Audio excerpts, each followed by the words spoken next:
सतना के ही एक पंजाबी समाज के बहुत प्रतिष्ठित व्यापारी हैं जी, जिन्होंने हमसे कहा कि नेत्रदान तो हो रहा है जी, लेकिन ये आंखें दी किसको जा रही हैं इसकी भी किसी को जानकारी है। हम बात कर रहे हैं समाज सेवी मनोहर डिगवानी जी से। आपने एक बहुत अच्छा काम शुरू किया है अमर ज्योति के द्वारा नेत्रदान का। जी। चैनल में आपका स्वागत है। नेत्रदान की प्रेरणा कहाँ से मिली और कैसे आपने इसकी शुरुआत की? बहुत बहुत धन्यवाद रमू भैया। सबसे पहले तो आपका इसलिए भी धन्यवाद कि आप पूरे अपने चैनल के माध्यम से इस अभियान को आगे बढ़ा रहे हैं और हमें अपनी बात रखने का अवसर प्रदान कर रहे हैं। आपने पूछा कि प्रेरणा कैसे मिली।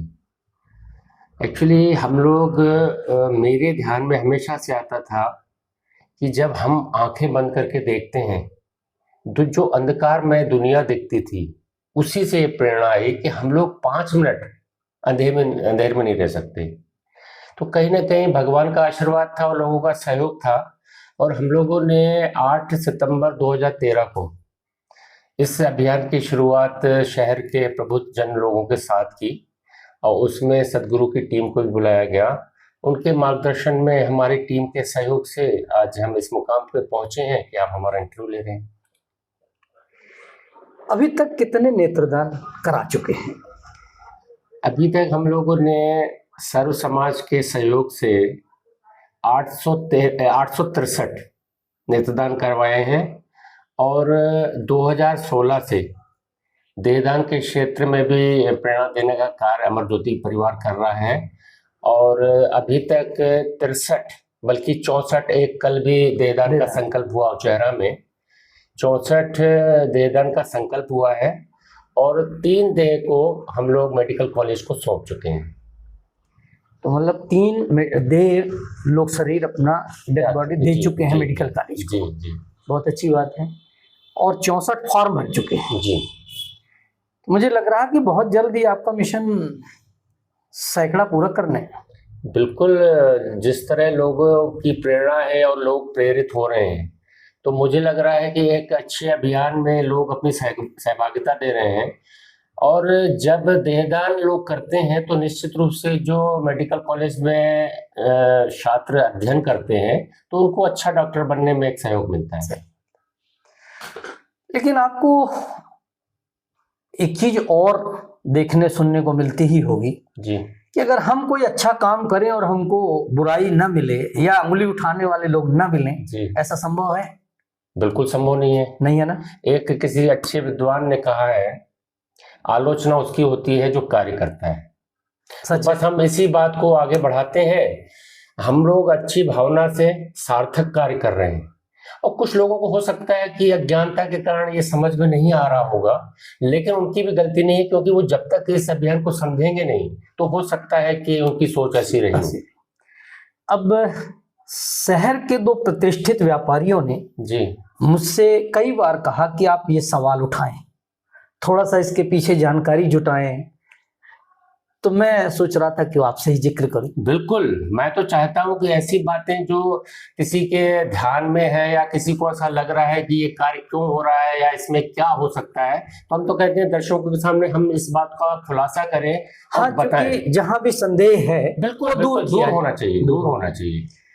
सतना के ही एक पंजाबी समाज के बहुत प्रतिष्ठित व्यापारी हैं जी, जिन्होंने हमसे कहा कि नेत्रदान तो हो रहा है जी, लेकिन ये आंखें दी किसको जा रही हैं इसकी भी किसी को जानकारी है? बिल्कुल अच्छा सवाल आपने किया। एक्चुअली एक गोपनीयता रखी जाती है कि किस व्यक्ति की आंखें किसको दी गई।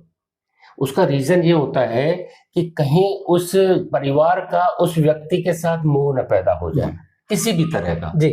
तो ये कॉन्फिडेंशियल रखा जाता है, गवर्नमेंट की तरफ से है ये। और जहां तक बात है लगने की, तो आप चित्रकूट में जब जाएंगे सदगुरु नेत्र चिकित्सालय में तो वहाँ कंटिन्यूअस 4 से 500 की वेटिंग रहती है और जब यहाँ से कोई भी नेत्रदान होता है और वहाँ आई बैंक में जमा होता है तो सीरियलिटी के आधार पर वहाँ पे उस व्यक्ति का ट्रांसप्लांट किया जाता है। और हम लोग अमर ज्योति परिवार समय समय पर हम लोग चित्रकूट का भ्रमण करते हैं और देखते हैं कि वहां कैसे कार्य हो रहा है। तो इसमें कोई संदेह नहीं है कि जो भी नेत्रदान हो रहे हैं वो सार्थक रूप से उपयोग में हो रहे हैं। एक जानकारी और मिली कि आप लोग साल में कोई कार्यक्रम संस्था का करते हैं। जी जी जी। उसमें जिनको आंखें डोनेट होती हैं उन लोगों को भी शायद बुलाया जाता है। बिल्कुल, हम लोग का उद्देश्य रहता है कि लोगों में जो बीच में कहीं ना कहीं संदेह है उसको दूर कैसे किया जाए। तो हमारी टीम ने निर्णय लिया कि साल में जब हम लोग नेत्रदाता परिजन सम्मान समारोह करते हैं, उस समारोह में बेसिकली उन परिवारों का सम्मान करते हैं जिनके परिजनों ने आंखें दी हैं। तो हम लोग ने ये सोचा कि क्यों ना जिनको नेत्र प्राप्त हुए हैं उनको बुलाया जाए। तो हमेशा हर साल हम 8 से 10, 6, 8 जो भी अवेलेबल होते हैं उन व्यक्तियों को बुलाते हैं और उन व्यक्तियों के मंच के माध्यम से उनके अनुभव साझा करवाते हैं। वो अपने श्रीमुख से बोलते हैं कि हम पहले कैसे थे और नेत्र मिलने के बाद हमारी क्या स्थिति हुई। उनके परिजन भी आते हैं और बहुत बहुत धन्यवाद प्रदान करते हैं, सिर्फ अमर ज्योति का नहीं, उन परिवारों का जिनने नेत्रदान किया है। हम तो माध्यम मात्र हैं। कुछ ऐसे भी लोग होंगे कि जो मंच पे नहीं आना चाहते होंगे। बिल्कुल। एक मैं छोटी सी जानकारी देना चाहूँगा। कई परिवार ऐसे होते हैं, जैसे हमसे भी कई बार प्रश्न आते हैं कि आप उनको सामने क्यों नहीं लाते। तो कई परिवार ऐसे होते हैं, बहन बेटियां होती हैं जिनका प्रत्यारोपण होता है, तो वो सामने नहीं आना चाहते। हो सकता है उनके कई कारण हो सकते हैं, आगे उनकी शादी सगाई जो भी एक पारंपरिक रूप से भारतीयता के हिसाब से होता है, तो कई परिवार सामने नहीं आते हैं कि हमारा ट्रांसप्लांट हुआ है। तो ये भी हम लोग को ध्यान रखना पड़ता है कि किसी की निजता को हम उल्लंघन न करें। अगर उन्होंने मना किया है और हम बोल दें कि इस फलां व्यक्ति का, फलां बिटिया का प्रत्यारोपण हुआ है, तो वो सही नहीं होगा। इसीलिए भी ये केस सामने नहीं आ पाते कि किनको मिली। जी।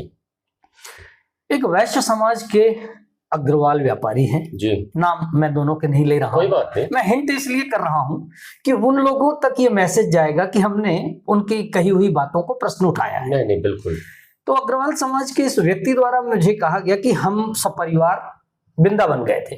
वृंदावन में किसी धर्म गुरु ने उनसे कहा कि आपके सतना में बहुत ज्यादा नेत्रदान हो रहे हैं जी। तो ईश्वर ने जन्म आपको पूरा शरीर दिया और जब आप मृत्यु के बाद आपका अंतिम संस्कार विकलांगता के रूप में किया जा रहा, आंखें निकाल के किया जा रहा, अगर अगला जन्म आपका सूरदास हो तो इस पर आप क्या कहेंगे? मुझे तो लगता है सबसे पहले तो मैं धन्यवाद ज्ञापित करता हूँ कि हरिद्वार में बताया, वृंदावन तक सतना के नेत्रदान की चर्चा हो रही है। बहुत अच्छा। इसका मतलब कहीं ना कहीं जो हमारे सतना जिले का सर्व समाज है वो इतना जागरूक है कि जितने नेत्रदान वो अपनी सहमति से कर रहे हैं उनकी चर्चा पूरे देश में हो रही है। तो ये सबसे अच्छी बात है, मैं तो धन्यवाद ज्ञापित करता हूँ। और आपने प्रश्न किया कि अगले जन्म में, सीधा प्रश्न यही कि अगले जन्म में हो सकता है कि वो अंधे विकलांग सूरदास पैदा हुए, नेत्रहीन पैदा हुए। ये सब भ्रांतियां हैं। अगला जन्म किसने देखा है किसी को नहीं पता। मानव शरीर नश्वर है, उसको हम राख करके आते हैं। जब हम अग्नि देते हैं तो वो राख हो जाता है। क्यों न उस शरीर का, उस अंगों का जो अंग मृत्यु के बाद भी जीवित है उनका क्यों न उपयोग किया जाए। इससे बड़ी मानवता की सेवा क्या हो सकती है कि किसी नेत्रहीन को ज्योति प्रदान हो। मतलब मुझे लगता है दुनिया का सबसे अनमोल है रोशनी। मानव शरीर के लिए आप इमेजिन करके देखिए, जब आप अपने रूम में होते हैं रात को और लाइट बंद होती है, आप 10 कदम नहीं चल पाते। ऐसी अंधकार में दुनिया को रोशनी देना ये बहुत बड़ा कार्य है जो सतना जिले के वासी कर रहे हैं। एक चीज और बताएं कि जब हम लोग किसी गमी परिवार में जाते हैं, गमशुदा परिवार में जाते हैं नेत्रदान के लिए, कहने के लिए, समझाने के लिए, तो उस परिवार की सहमति से होता है ये। हम उनसे फॉर्म भरवाते हैं, उनके 2 व्यक्तियों का हस्ताक्षर करवाते हैं, उसके बाद नेत्रदान होता है। हम लोग कभी भी किसी भी परिवार में जाके प्रेशराइज नहीं करते अगर उनकी इच्छा नहीं है तो हम हाथ जोड़ के चले आते हैं। इवन हम लोग उस परिवार का बाहर नाम भी जाहिर नहीं करते हैं कि इन परिवार ने मना किया है, क्योंकि ये उनकी स्वेच्छा है। तो ये भ्रांतियां बहुत है, जो भ्रांतियां दूर होनी चाहिए। और हमेशा हम लोग जब कार्यशालाएं करते हैं स्कूल कॉलेजेस में या कहीं भी संस्थाओं में, तो हम लोग इसलिए करते हैं कि वो अपने परिवार में ये बात रखें। जो उनके बुजुर्ग हैं, माता पिता हैं, दादा दादी हैं, उनके सामने जब ये बात रखते हैं, उनको ये जब बातें हैं, तो निश्चित रूप से भ्रांतियां दूर होती हैं। मुझे भी अपने ही प्रश्न का एक उत्तर मन में आ रहा है कि जो लोग अंतिम संस्कार नहीं करते हैं जी, तो क्या उनका पूरा शरीर फिर जन्म ही नहीं लेता होगा क्या? नहीं, वही बात है, वही समझने वाली बात है। एक्चुअली देखिए, जो हर धर्म में तो अंतिम संस्कार नहीं होता है। जो अंतिम संस्कार करते ही नहीं है तो उनके जन्म। मैं तो एक बहुत अच्छा उदाहरण देना चाहूंगा। हमारे समीपी क्षेत्र चित्रकूट, जहां राम जी ने वनवास काटा, वहां के बहुत बड़े विद्वान जो समाज सेवी कह ले, नानाजी देशमुख, जब उनकी मृत्यु हुई तो उन्होंने अपना शरीर दान किया। ऐसे महर्षि व्यक्ति जब अपना शरीर दान करते हैं तो उन्होंने भी कुछ सोचा होगा। तो ये भारतीय परंपराएं अपने हिसाब से हो सकती हैं। जो कर रहे हैं बहुत अच्छा कार्य कर रहे हैं, और जो नहीं भी कर रहे हैं उसमें भी कोई दिक्कत नहीं है, वो उनकी स्वेच्छा है। एक बात बताइए, देहदान की बात आती है, तो जब तक हम लोग अपना देह दान नहीं करेंगे मेडिकल कॉलेज में, तो वहां जो बच्चे अध्ययनरत हैं वो कैसे देखेंगे अंदर पार्ट्स कैसे हैं, वो अच्छे डॉक्टर्स कैसे बनेंगे?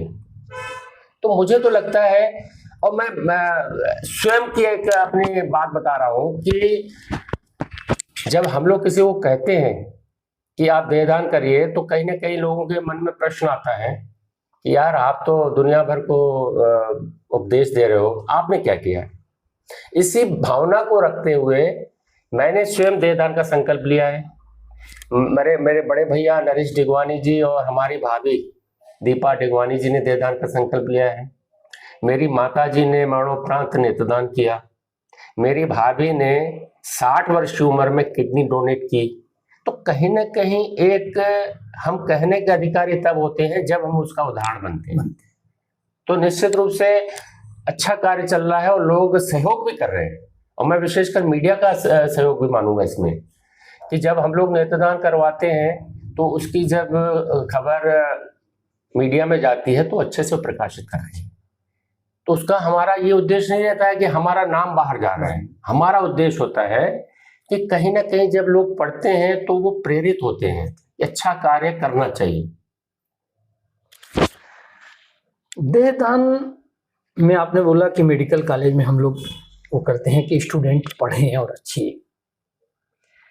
तो इतनी ज्यादा देहदान एक ही मेडिकल कॉलेज जैसे? जी। अच्छा, ये बताइए कि देहदान मान लीजिए 63 लोगों ने किया, तो ये तो सिर्फ संकल्प लिया है ना। देहदान तो मृत्यु बाद होता है। अब किसकी मृत्यु कब हो रही है, किसकी आयु कितनी लिखी हुई है, किसी को नहीं पता। तो 63 एक साथ जाएंगी ऐसा भी तो नहीं है।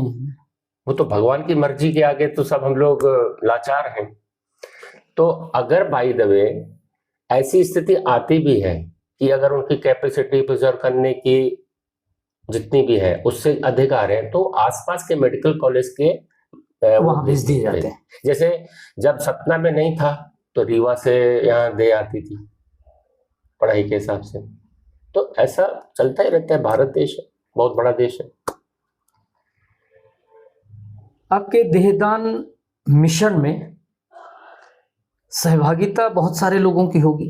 बिल्कुल, मुझे तो लगता है कि मैं तो मानता हूँ, लोग जैसे पूछते, आपने पूछा कि आपकी टीम, हम तो कहते हैं पूरा सतना जिला हमारी टीम है, अमर ज्योति परिवार है। वो इसलिए कि जब कहीं ऐसी बात आती है, मृत्यु होती है, तो जो जब तक बताएंगे नहीं तब तक हम प्रयास नहीं कर पाएंगे। हम प्रयास नहीं करेंगे तो वो टेक्नीशियन की टीम नेत्रदान नहीं करवा पाएगी। इसमें आपके बड़े भाई, छोटे भाई डॉक्टर प्रकाश सिंह का भी मैं जिक्र करना चाहूँगा विशेष रूप से, कि उन्होंने, वो इतनी मानव सेवा कर रहे हैं। आधी रात को भी अगर किसी परिवार में दिक्कत होती है स्वास्थ्य संबंधी तो वो पहुंचते हैं, और भगवान न करे और खुदा न खास्ता ऐसी स्थिति आती है तो वो हमें सूचना देते हैं। तो ये बहुत बड़ा कार्य है। जब तक हमें सूचना नहीं मिलेगी तो हम कुछ नहीं कर सकते। जैसे किसी ने देहदान का संकल्प लिया लेकिन उन्हें परिजन ने हमें बताया नहीं तो वो तो कोई मतलब नहीं होता ना। तो बहुत सारी एक चैन बनी हुई है, किसी एक का नाम लेने में, मतलब इतना बड़ा परिवार हो चुका है अमर ज्योति परिवार, कि हमेशा कहीं भी नेत्रदान होता है तो कहीं ना कहीं अमर ज्योति का ध्यान मन में आता है। मतलब एक जागरूकता हमको बढ़ाना है, लोग और जागरूक हो जी। जैसे एक खबर मैंने आपके परिवार की दी थी कि 3 लोगों ने देहदान किया जी, संकल्प लिया तो देहदान नहीं किया, मतलब देहदान करने का संकल्प लिया, फॉर्म भरा जी। उस खबर के बाद लगभग 6 लोगों ने और फॉर्म भरा। बिल्कुल, आपने खबर अपने चैनल पे लगाई थी यूट्यूब में। हाँ। और उसमें कमेंट्स आ रहे थे, उन कमेंट्स के माध्यम से लोग प्रेरित हुए, और एक खबर से 6 लोग देहदान के लिए संकल्प पत्र भरे। तो ये एक जितना लोगों को जागरूक करेंगे। देखिए, मैंने पहले ही कहा कि मीडिया का बहुत बड़ा इसमें सहयोग रहता है। जंगल में मोर नाचा किसने देखा, एक तो कहावत है।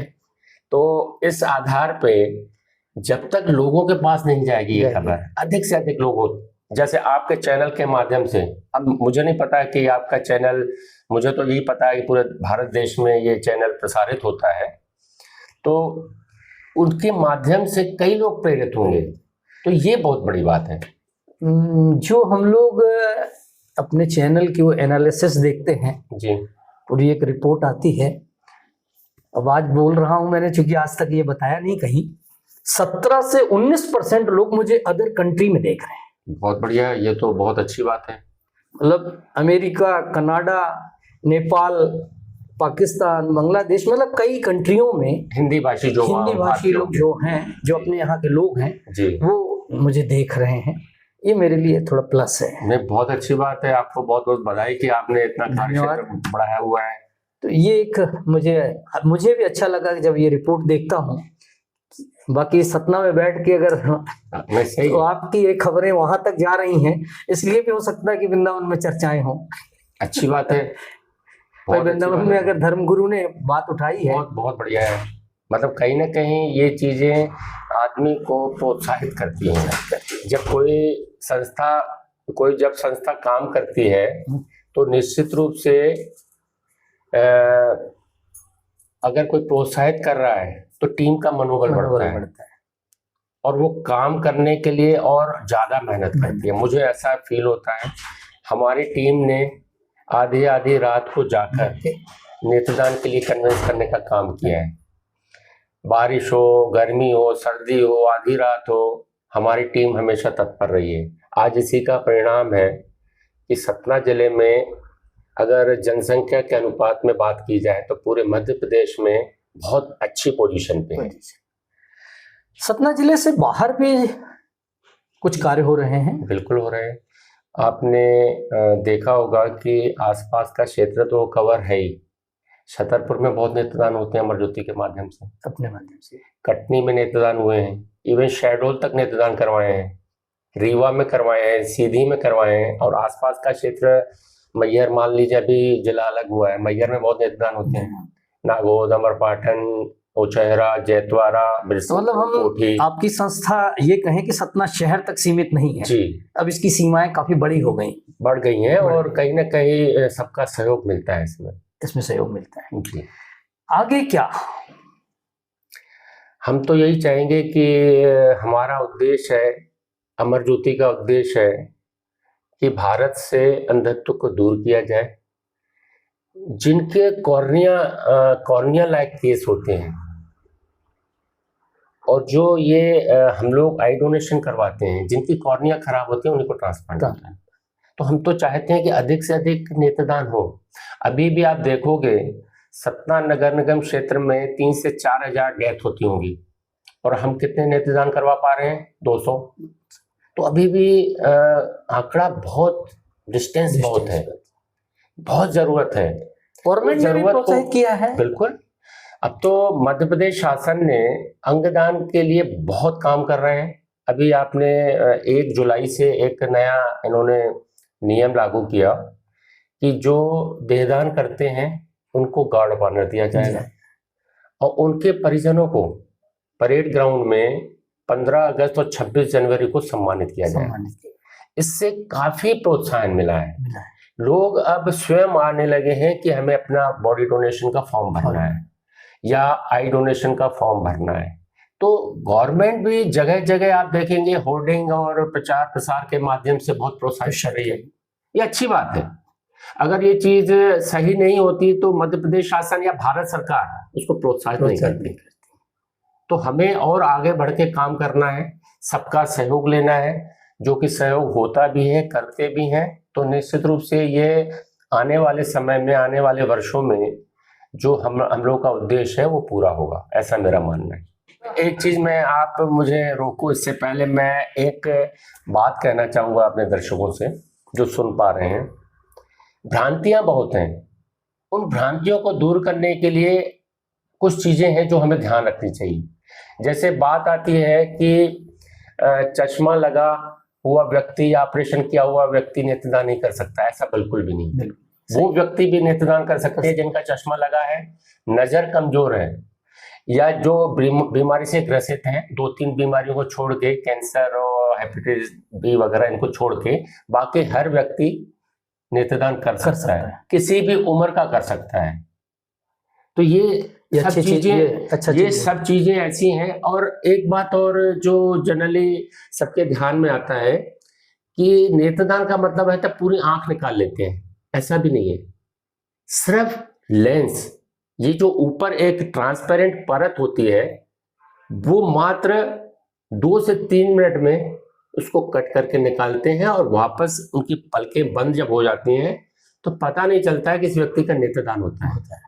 और दूसरा, उस परिवार में जाके टेक्नीशियन की टीम आती है, उस परिवार में जाके करते हैं, मात्र 10 मिनट का समय लगता है। 10 उनको कहीं ले जाने की जरूरत नहीं है।